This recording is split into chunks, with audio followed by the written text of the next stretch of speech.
the Goa Chamber of Commerce and Industry recently had a meeting with the Honorable Chief Minister and the nominee for Goa State at the GST Council, Dr. Pramod Sawant. Our President, Mr. Srinivas Dempo, apprised the Honorable CM of the suggested proposals to be taken up at the next GST Council meeting. With GST completing 7 years, with record tax collections and a wide registration base, we feel that this is the right time to have a rationalization of rates. Currently, there are 4 slabs for GST, and there is also a list of blocked credits, and there are certain taxes which are not into the GST ambit.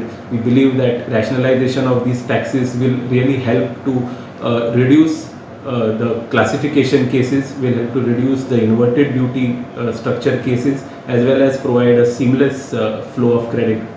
We have also recommended removal of the time limits for availing input tax credit.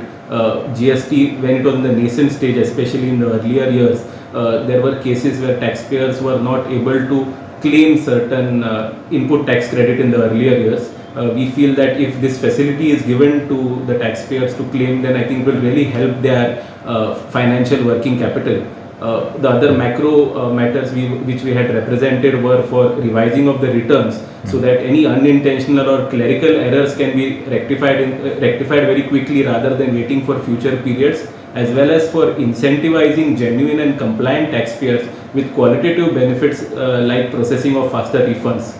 For new registrations, we have recommended to have a standard set of documents for registration. This will help to have more taxpayers into the formal economy. We have also recommended that at a larger scale, we should also have a one window kind of a registration for all your direct and indirect tax compliances, so that it becomes easier for a new taxpayer to come into the formal economy. We have also recommended a lot of sectoral benefits for the industry, such as for tourism. We have recommended that there should be a uniform rate of 12% for all the hotels. We have recommended that there should be that the restaurants should get a facility of availing input tax credit, because we are seeing that the major expense nowadays is the rent, which is which is as high as 18%. For the real estate sector, we have again recommended that they should get the opportunity to also avail the input tax credit, because the rates for steel and cement, which are the 2 major raw materials, is very high.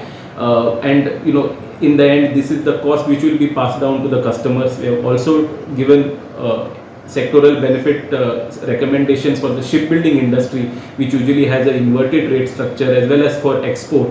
So we've given a detailed representation to the Honorable CM, and we trust that these will be taken up at the next council meeting.